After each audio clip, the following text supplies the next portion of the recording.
तर पहलगामच्या हल्ल्यावरून मोहन भागवत यांनी मोठं विधान केलंय. द्वेष कटुता आपला स्वभाव नाही, मार खाणंही आपला स्वभाव नाही.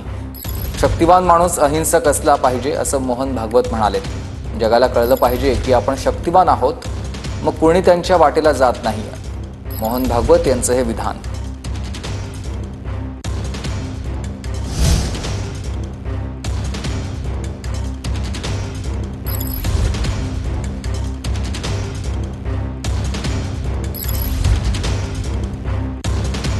होऊन गेली.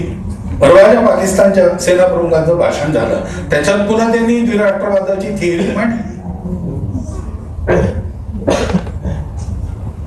हे लक्षात आलं पाहिजे. सगळं जग एक कुटुंब आहे.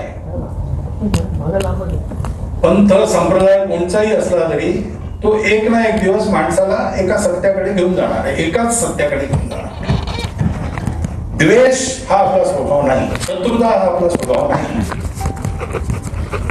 पण मार खाणं हाही आपला स्वभाव नाही.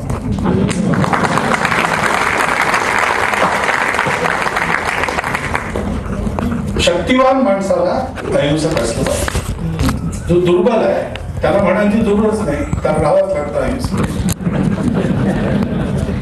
शक्ती असली पाहिजे आणि अशा वेळेला ती दिसली पाहिजे, म्हणजे जगाला कळतं हे शक्तिवान आहे, यांच्या वाट्याला जाऊ नये. जगाला पण जगातले जो दुष्ट लोक आहे ती समजतात. सिंह सकाळी उठून गोळीबार पडला, समोर कोल्हा बसला होता.